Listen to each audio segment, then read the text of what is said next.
এজন ব্যক্তিয়ে কোনো ধৰণৰ কাৰণ নোহোৱাকৈয়ে ৬জন লোকক হত্যা কৰি পেলাইছিল আৰু এই ভয়াৱহ ঘটনাটোৰ লগত জড়িত হৈ আছে ৰাতিপুৱা ৩:১৫ ৰহস্য। আজি আমি এই গোটেই ঘটনাটোৰ ওপৰত আলোচনা কৰিম। সো আজিৰ এই ভিডিঅ'টো অলপ দীঘল হ'ব। সো ফ্ৰেণ্ডছ, আপোনালোকে ভিডিঅ'টো সম্পূৰ্ণকৈ চাব। ঘটনাটোৰ আৰম্ভণি হয় 1974 চনত, যেতিয়া ডেফেও নামৰ এটা পৰিয়ালে এমিটিভিল নামৰ গাঁও এখনৰ ঘৰ এটাত বাস কৰি আছিল। এই গাঁওখন নিউয়ৰ্ক চহৰৰ কাষতে অৱস্থিত আছিল। ডেফেও পৰিয়ালত মুঠ 7জন সদস্য আছিল। ৰনাল্ড ডেফিও জুনিয়ৰ, তেখেতৰ পিতৃ ৰনাল্ড ডেফিও চিনিয়ৰ, তেখেতৰ মাক লুইচ ডেফিও আৰু সৰু ভনী দুজনী ক্ৰমে ডন ডেফিও আৰু এলিচেণ্ট ডেফিও, আৰু সৰু ভাইক দুজন আছিল ক্ৰমে মাৰ্ক ডেফিও আৰু জন মেথিউ ডেফিও। এইখিনিতে মই আপোনালোকক জনাই দিছোঁ যে এই গোটেই পৰিয়ালটোৰ ভিতৰত কোনো ধৰণৰ ভিতৰুৱা হাই কাজিয়া নাছিল। গোটেই পৰিয়ালটোৱে সুখেৰে নিজৰ জীৱন কটাই আছিল। ৰনাল্ড আৰু তেখেতৰ দেউতাক দুয়োজনে ওচৰৰে কাৰ ডিলাৰশ্বিপ এখনত জব কৰিছিল। 13 নৱেম্বৰ 1974 দিনাখন ৰনাল্ডে অইন দিনৰ দৰে অফিচলৈ বুলি ৰাৱানা হ'ল আৰু অলপ সময় পিছতে সি অফিচ আহি পালে। সি অফিচত গৈ নিজৰ কাম কাজসমূহ কৰিবলৈ ধৰিলে। সেইদিনা সি এটা কথা লক্ষ্য কৰিলে যে তাৰ দেউতাক এতিয়াও অফিচত আহি পোৱা নাই। ৰনাল্ডৰ দেউতাক সাধাৰণতে প্ৰতিদিনেই ৰনাল্ড অফিচ গৈ পোৱাৰ এঘণ্টা পিছতেই অফিচ আহি পাইছিল, কিন্তু সেইদিনা ৰনাল্ড অফিচ আহি 2.5 ঘণ্টাতকৈ বেছি সময় হৈ গৈছিল, কিন্তু এই পৰ্যন্ত তাৰ দেউতাক আহি পোৱা নাছিল। সি অলপ চিন্তিত হৈ পৰিল আৰু লগে লগেই অফিচৰ টেলিফোনেৰে ঘৰত ফোন কৰিলে, কিন্তু ঘৰত সেইদিনা কোনোৱে ফোনটো নুতুলিলে। ৰনাল্ড আৰু অধিক চিন্তিত হৈ পৰিল। সি ভাবিবলৈ ধৰিলে যে ঘৰত 6জনকৈ মানুহ আছে, কোনোবা নহয় কোনোবা এজনতো ফোনটো তুলিব লাগিছিল, কিন্তু কোনোৱে ফোন নুতুলিলে। আটাইবোৰ কলৈ গ'ল? এই সকলোবোৰ কথা ভাবি থাকোঁতেই সি দেখিলে যে ডিলাৰশ্বিপত অৰ্থাৎ তাৰ অফিচত বহু কেইজন কাষ্টমাৰ আহি পাইছে। চ' সেই কাষ্টমাৰ কেইজনৰ লগত বিজি হৈ পৰিল আৰু অইন দিনৰ নিচিনাকৈ সি গোটেই দিনটো কাম কৰি থাকিল। সন্ধিয়া যেতিয়া তাৰ কাম শেষ হ'ল, তেতিয়া সি ওচৰৰে বাৰ এখনলৈ গ'ল আৰু ড্ৰিংক ল'বলৈ ধৰিল। ড্ৰিংক লৈ সি ভাবিবলৈ ধৰিলে যে আজি গোটেই দিনটো ঘৰৰ একো খবৰ নাই, দেউতা আজি অফিচলৈ নাহিল কিয়, নে কিবা কাৰণত মোৰ ওপৰত খং উঠি আছে। অলপ পিছত সি বাৰৰ পৰা ওলাই আহিল আৰু ওচৰতে থকা PCO এটাৰ পৰা ঘৰত ফোন কৰিলে, কিন্তু আগৰ বাৰৰ নিচিনাকৈ এইবাৰেও ঘৰত কোনোৱে ফোন নুতুলিলে। এইবাৰ সি বহুত ভয় খাই গ'ল। সি লগে লগে ঘৰলৈ বুলি ৰাৱানা হ'ল। সি গোটেই ৰাস্তাটো চিন্তা কৰি আহি আছিল যে কি হ'ব পাৰে তাৰ পৰিয়ালটোৰ লগত, নে তেওঁলোক কিয় বিপদত পৰিছে। অলপ সময় পিছতেই সি তাৰ ঘৰৰ সন্মুখ আহি পালে। ৰনাল্ডে দেখিলে যে তেওঁলোকৰ ফেমিলি কাৰখন ঘৰৰ সন্মুখতে পাৰ্ক কৰি থোৱা আছে। গাড়ীখন যিহেতু পাৰ্ক কৰি থোৱা আছে, সি বুজিবলৈ পালে যে পৰিয়ালৰ আটাইকেইজন লোকেই ঘৰতে আছে, আৰু যদি আটাইকেইজন লোকে ঘৰতে আছে তেন্তে ৰাতিপুৱাৰ পৰাই কোনোৱে ফোন কিয় উঠোৱা নাছিল। এনেও সাধাৰণতে পৰিয়ালৰ কোনোবাই যদি বাহিৰত কৰবালৈ যায় তেন্তে সি যোৱাৰ আগতীয়াকৈ ৰনাল্ডক সকলো কথা জনাই দিছিল।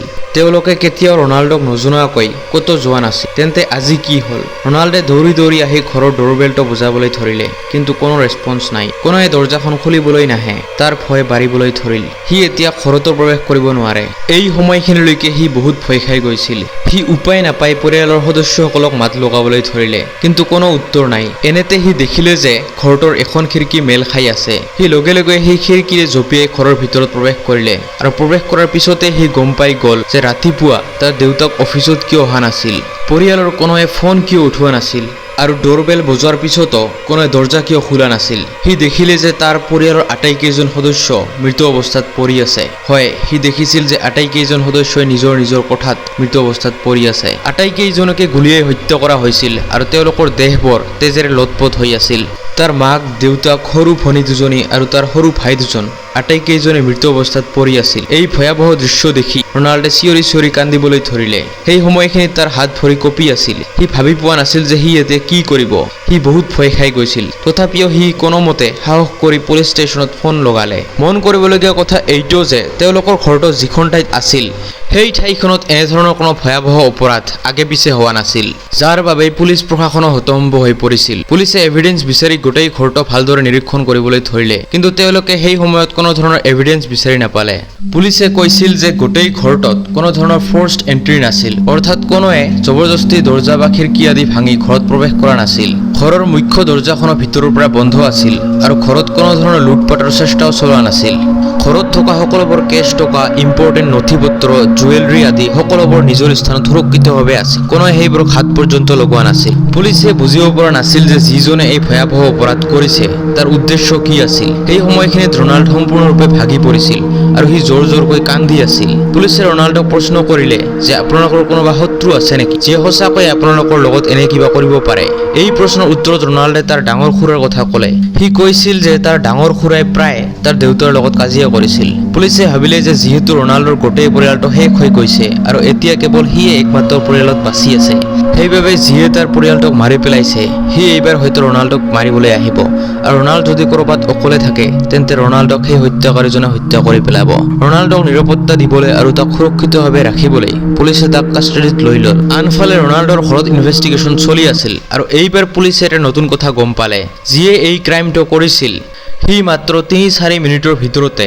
প্ৰত্যেকজন সদস্যৰে কথাসমূহত গৈছিল আৰু প্ৰত্যেকজনকে গুলিয়াই হত্যা কৰি পেলাইছিল কিন্তু আচৰিত কথা এইটো যে সি 7 নং কোঠাটোলৈ যোৱা নাছিল আৰু 7 নং কোঠাটো আছিল ৰনাল্ডৰ এইবাৰ পুলিচৰ অলপ সন্দেহ হ'ল যে হত্যাকাৰীজনে ৰনাল্ডৰ কোঠাটোলৈ কিয় যোৱা নাছিল পুলিচে ৰনাল্ডৰ কোঠাটো ভালদৰে চেক কৰিবলৈ ধৰিলে আৰু অলপ সময় পিছতে পুলিচে ৰনাল্ডৰ কোঠাৰ পৰা দুটা পিস্তল উদ্ধাৰ কৰিলে হয় এইবাৰ পুলিচে সম্পূৰ্ণৰূপে ৰনাল্ডৰ ওপৰত সন্দেহ কৰিবলৈ ধৰিলে ৰনাল্ডে আগৰ পৰাই পুলিচক এইটোৱে কৈ আছিল যে অইন দিনৰ দৰে সি অফিচলৈ গৈছিল আৰু সন্ধিয়া আহি দেখিছিল যে তাৰ গোটেই পৰিয়ালটোক কোনোবাই হত্যা কৰি পেলাইছে অৰ্থাৎ ৰনাল্ড অফিচ যোৱাৰ পিছত এই হত্যাকাণ্ড হৈছে চাগে কিন্তু পুলিচে যেতিয়া ফৰেনচিক ডিপাৰ্টমেণ্টক এই গোটেই ঘটনাটো অনুসন্ধান কৰিবলৈ দিলে তেতিয়া তেওঁলোকে পালে যে আটাইকেইজন লোককে গুলি মৰাৰ সময় আছিল ৰাতিপুৱা 2 বজাৰ পৰা 4 বজাৰ ভিতৰত হয় আপোনালোকে ভালদৰে শুনিব ৰাতি 2 বজাৰ পৰা ৰাতিপুৱা 4 বজাৰ ভিতৰত অৰ্থাৎ এই হত্যাকাণ্ডসমূহ কাহিলি পুৱাতেই হৈছে প্ৰতিদিনেই ৰনাল্ড ৰাতিপুৱা 6 বজাৰ পিছতহে অফিচলৈ গৈছিল সো ইয়াৰ অৰ্থ হ'ল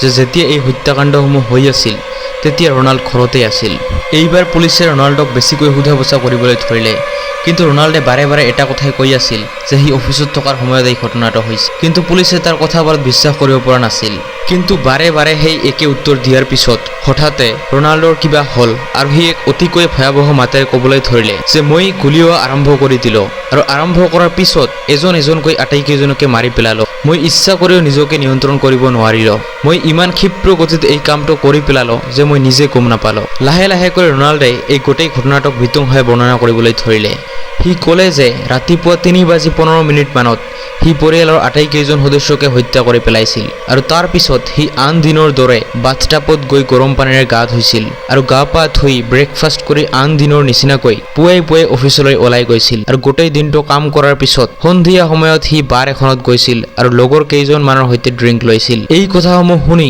পুলিচ বিষয়া কেইজনো বহুত ভয় খাই গৈছিল আৰু তেওঁলোকেও বিশ্বাস কৰিব পৰা নাছিল যে তেওঁলোকে কি শুনিবলৈ পাই আছে যদি আপোনালোকে এই গোটেই ঘটনাটোক ভালদৰে চাইছে তেন্তে আপোনালোকে গম পাই গৈছে যে ৰনাল্ডেই তাৰ গোটেই পৰিয়ালটোক হত্যা কৰি পেলাইছিল ৰনাল্ডৰ কেছটো যেতিয়া কোৰ্টলৈ গ'ল তেতিয়া কোৰ্টে ৰনাল্ডক শাস্তিৰূপে আজীৱন কাৰাদণ্ড প্ৰদান কৰিলে সো ফ্ৰেণ্ডছ এই আছিল ডেফিও ফেমিলিৰ কাহিনী এইখিনিতে মই আপোনালোকক জনাই দিছো যে এই গোটেই ঘটনাটো কোনো কাল্পনিক নহয় এইটো সঁচাকৈ 1974ত হৈছিল যদিওবা ৰনাল্ডে তাৰ গোটেই পৰিয়ালটোক হত্যা কৰি পেলাইছিল তথাপিও এই গোটেই ঘটনাটোত বহুতো ৰহস্য জড়িত হৈ আছে এই ৰহস্যবোৰৰ বিষয়ে মই নেক্সট ভিডিঅ'টোত আলোচনা কৰিম সো গাইজ আপোনালোকে যদি ভিডিঅ'টো চাই ভাল পাইছে তেনেহ'লে প্লিজ চেনেলটো সাবস্ক্ৰাইব কৰি দিব আৰু ভিডিঅ'টো লাইক কৰি দিব থ্যাংক ইউ